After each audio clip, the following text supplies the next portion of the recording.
ये इधर गुजरात, मध्य प्रदेश, छत्तीसगढ़, तेलंगाना, कर्नाटका और गोवा, इन 6 राज्यों के साथ महाराष्ट्र की सीमा लगती है। हाईकोर्ट की बात करें तो बॉम्बे हाईकोर्ट है, इसकी मुख्य न्यायाधीश हैं दीपांकर दत्ता।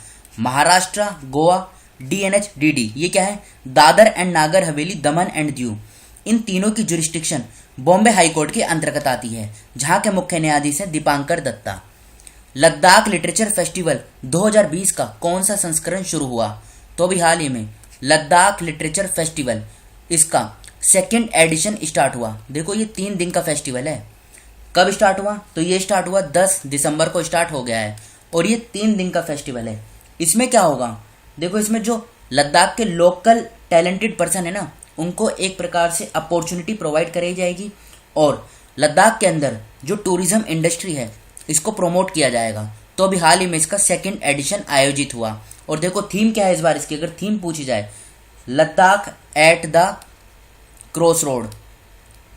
फिर से बोलता हूँ, Ladakh at the cross roads, ये इसकी थीम है इस बार की। अब बात हुई है लद्दाख की, तो लद्दाख की कैपिटल क्या है?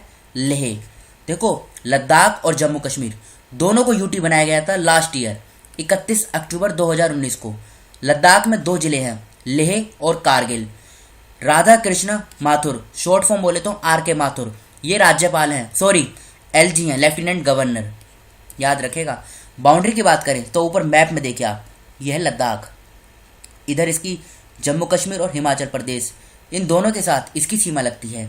हाईकोर्ट की बात करें तो देखो श्रीनगर में इसकी हाईकोर्ट है, जम्मू कश्मीर और लद्दाख की कॉमन हाईकोर्ट है, जहाँ के मुख्य न्यायाधीश हैं राजेश बिंदल। बढ़ते हैं अगले क्वेश्चन की तरफ। नितिन गडकरी ने किस राज्य में कोइलवर पुल का उद्घाटन किया है? तो अभी हाल ही में नितिन गडकरी ने कोइलवर ब्रिज का सोन रिवर के ऊपर बिहार के अंदर इसका उद्घाटन किया है। तो याद रखेगा, सी इस क्वेश्चन का सही आंसर है। नितिन गडकरी ने बिहार में सोन रिवर के ऊपर कोइलवर ब्रिज का उद्घाटन किया है। और देखो इसकी जो लंबाई होगी ना, ये 1.5 किलोमीटर होगी। ये जो पुल है ना, ये 138 साल पुराना है। तो अब इसको दोबारा से बनाया जाएगा और 6 लेन का ये पुल बनाया जाएगा, जिसमें जो 3 लेन होंगी ना, ये पब्लिक के लिए ओपन की जाएंगी। और देखो बात करें अगर सोन रिवर की, तो सोन रिवर कहाँ से निकलती है? अगर देखो सोन रिवर निकलती है कहाँ से? अमरकंटक प्लेटू से। अमरकंटक प्लेटू, जैसे ये अमरकंटक प्लेटू है मध्य प्रदेश और छत्तीसगढ़ के बॉर्डर पे, नीचे तो आती है नर्मदा रिवर, उसी प्रकार से इसके विपरीत डायरेक्शन में जाती है सोन रिवर, और ये सोन रिवर फिर जाकर गंगा रिवर में मिल जाती है। तो याद रखेगा, सोन रिवर अमरकंटक प्लेटू से निकलती है और गंगा रिवर में ये मिल जाती है, मतलब ये गंगा रिवर की ट्रिब्यूटरी है, याद रखेगा। अब बात हुई है इसमें बिहार की, तो बिहार की कैपिटल क्या है? बिहार की कैपिटल है पटना। मुख्यमंत्री कौन है? नीतीश कुमार। फागू चौहान राज्यपाल हैं। डिस्ट्रिक्ट कितने हैं? डिस्ट्रिक्ट हैं 38। लोकसभा की 40 सीटें, राज्यसभा की 16, विधानसभा की 243, विधान परिषद की 75। उत्तर प्रदेश, झारखंड, पश्चिम बंगाल, इन 3 राज्यों के साथ सीमा लगती है। ये देखें मैप में, ये बिहार है, इधर उत्तर प्रदेश, नीचे झारखंड और इधर है पश्चिम बंगाल। और एक इंटरनेशनल बाउंड्री भी बनाता है बिहार, किसके साथ? नेपाल के साथ। पटना में इसकी हाई कोर्ट है। मुख्य न्यायाधीश कौन है? संजय करोल। अंतर्राष्ट्रीय पर्वत दिवस कब मनाया जाता है? तो ये हर साल 11 दिसंबर को मनाया जाता है। जो माउंटेन की इंपॉर्टेंस है ना, उसके बारे में ये बताता है। बात करें दूसरे ऑप्शन की, 2 दिसंबर को वर्ल्ड कंप्यूटर लिटरेसी डे ये मनाया जाता है।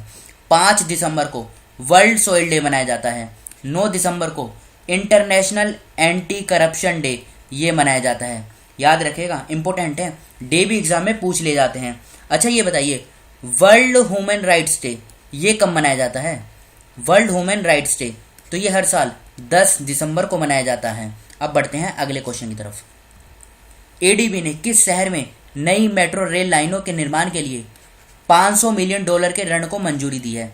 तो भी हाल ही में एडीबी मतलब Asian development bank, Asian development bank ने $500 मिलियन लोन को दिया है। कहाँ पर?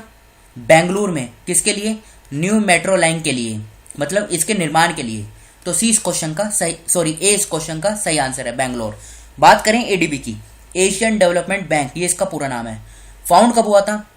19 दिसंबर 1966 को। हेडक्वार्टर की बात करें तो फिलीपींस के जो मनीला में मंडलियुयोंग ये एक जगह है, वहां पर इसका हेडक्वार्टर है। मसासुगु असाकावा ये अध्यक्ष हैं एडीबी के। देखो बेंगलोर कहाँ पर है? ये कर्नाटका में है। तो कर्नाटका की कैपिटल क्या है? बेंगलोर। ये देखिए, चीफ मिनिस्टर कौन है? BS येदियुरप्पा। वाजूभाई वाला गवर्नर हैं। 31 जिले हैं, लोकसभा की 28 सीटें, राज्यसभा की 12, विधानसभा की 224, विधान परिषद की 75 सीटें। बाउंड्री की बात करें तो ये पहले मैप देखा आप, ये कर्नाटका है, ये ऊपर महाराष्ट्र, फिर इधर लगता है तेलंगाना, आंध्र प्रदेश, तमिलनाडु, केरला और गोवा। इन 6 राज्यों के साथ सीमा लगती है कर्नाटका की। बेंगलोर में इसकी हाईकोर्ट है और अभय श्रीनिवास ओका यहाँ के मुख्य न्यायाधीश हैं। इंडियन ओशियन आइलैंड गेम्स 2023 की मेजबानी मालदीव से बदलकर कहाँ की गई है? तो देखो, पहले ये मालदीव इसकी मेजबानी करता, लेकिन अब इसने ये अपॉर्चुनिटी खो दी है, तो अब करेगा मडागास्कर। 20 क्वेश्चन का सही आंसर है। मडागास्कर की लोकेशन देखिए, ये अफ्रीकन कॉन्टिनेंट है और इससे अलग ये आइलैंड है मडागास्कर। याद रखिएगा, कभी कभी पूछा जाता है कि मडागास्कर किस आइलैंड में है, तो ये इंडियन ओशन में है। तो बी इस क्वेश्चन का सही आंसर है। किसने मेरा कोविड केंद्र ऐप को लॉन्च किया है? तो अभी हाल ही में उत्तर प्रदेश के मुख्यमंत्री योगी आदित्यनाथ ने ये मेरा कोविड केंद्र ऐप को लॉन्च किया है। ये है क्या? देखो, ये कोविड-19 टेस्टिंग सेंटर डिटेक्शन ऐप है। फिर से बोलता हूँ, कोविड-19 टेस्टिंग सेंटर डिटेक्शन ऐप है, नाम है मेरा कोविड केंद्र ऐप। इसमें क्या होगा, कोई भी पर्सन इस ऐप को अपने फ़ोन में डाउनलोड करेगा प्ले स्टोर से, और फिर उसके 5 किलोमीटर के एरिया में कोई भी जो एक लैब होगी, जो कोविड टेस्टिंग लैब होगी, उसके बारे में वो जानकारी जुटा पाएगा। मतलब उसमें टाइमिंग क्या है टेस्ट कराने की, मतलब जो भी उसके बारे में इंफॉर्मेशन है वो सभी इस ऐप पर स्टोर होगी और यहाँ से वो पूरी इंफॉर्मेशन ले सकेगा। तो ये योगी आदित्यनाथ उत्तर प्रदेश की जो मुख्यमंत्री हैं, इन्होंने इसको लॉन्च किया है। बात हुई है उत्तर प्रदेश की, तो कैपिटल क्या है? लखनऊ। योगी आदित्यनाथ मुख्यमंत्री अभी हमने जाना। आनंदीबेन पटेल राज्यपाल हैं। 75 जिले हैं, लोकसभा की 80 सीटें, राज्यसभा की 31, विधानसभा की 403, विधान परिषद की 100 सीटें हैं। ये सभी सीटें दूसरे राज्य के कंपेरिजन में उत्तर प्रदेश में सबसे ज़्यादा हैं। बाउंड्री की बात करें, सबसे पहले उत्तर प्रदेश का मैप देखिए आप। ये मैप है, ऊपर ये उत्तराखंड है, इधर हिमाचल प्रदेश, फिर हरियाणा, ये इधर दिल्ली भी आता है, और फिर इधर राजस्थान, मध्य प्रदेश, छत्तीसगढ़, झारखंड और बिहार। इनके साथ इसकी सीमा लगती है। एक तो यूटी है और 8 राज्य हैं, इनके साथ उत्तर प्रदेश की सीमा लगती है। इलाहाबाद में इसकी हाई कोर्ट है। मुख्य न्यायाधीश कौन है? गोविंद माथुर। अच्छा, एक क्वेश्चन मैं आपसे पूछता हूँ, उत्तर प्रदेश का वह कौन सा इकलौता जिला है जिसकी सीमा मध्य प्रदेश, छत्तीसगढ़, झारखंड और इधर बिहार, इन चारों से लगती है? वो एक जिला है। देखो, उस जिला का नाम क्या है? नाम है सोनभद्र। याद रखेगा, सोनभद्र इधर है इसके साउथ ईस्ट में। सोनभद्र मध्य प्रदेश, छत्तीसगढ़, झारखंड और बिहार, इन चारों राज्यों से लगता है। बढ़ते हैं अगले क्वेश्चन की तरफ। न्यायमूर्ति राजेश बिंदल को किस उच्च न्यायालय का मुख्य न्यायाधीश नियुक्त किया गया है? तो अभी हाल ही में राजेश बिंदल को जम्मू और कश्मीर और लद्दाख हाईकोर्ट का ये चीफ जस्टिस अपॉइंट किया गया है। डी इस क्वेश्चन का सही आंसर है। अब देखो, बात हुई है इसमें जम्मू कश्मीर की, तो जम्मू कश्मीर की कैपिटल क्या है? 2 कैपिटल हैं, श्रीनगर समर कैपिटल है, जम्मू विंटर कैपिटल है। देखो, ये भी लद्दाख के साथ यूटी बना था, कब? लास्ट ईयर 31 अक्टूबर 2019 को। मनोज सिन्हा यहाँ के एलजी हैं, लेफ्टिनेंट गवर्नर मनोज सिन्हा हैं। बाउंड्री की बात करें, लद्दाख, पंजाब और हिमाचल प्रदेश, इनके साथ इसकी सीमा लगती है। इधर जम्मू कश्मीर, ऊपर लद्दाख, इधर हिमाचल प्रदेश, इधर पंजाब। चीफ जस्टिस राजेश बिंदल हैं, अभी हमने जाना, क्वेश्चन में यही तो पूछा गया है। और इसकी जो हाई कोर्ट है ना, ये श्रीनगर में बेस्ड है। कौन सा राज्य है शहरी शासन सूचकांक 2020 में शीर्ष पर रहा है? तो अभी हाल ही में अर्बन गवर्नेंस इंडेक्स ये जारी हुआ, जिसमें जो पहला स्थान मिला है ना, ये मिला है उड़ीसा को, दूसरा स्थान मिला है महाराष्ट्र को, तीसरा स्थान मिला है छत्तीसगढ़ को और चौथे स्थान पर रहा है केरला। 5वें स्थान की बात करें तो मध्य प्रदेश 5वें स्थान पर रहा है। ये तो बात करी हमने टॉप 5 की। अगर बॉटम से देखें, सबसे लास्ट जो मिला है ना, सबसे लास्ट में है नागालैंड, इसके बाद नंबर आता है झारखंड का और इसके बाद नंबर आता है अरुणाचल प्रदेश का। याद रखिएगा, सबसे लास्ट में नागालैंड है, उसके बाद झारखंड, फिर आता है अरुणाचल प्रदेश। ये करता क्या है? Index, urban governance index. तो देखो, इसमें अर्बन जो गवर्नेंस है ना, उसकी क्वालिटी को मॉनिटर किया जाता है।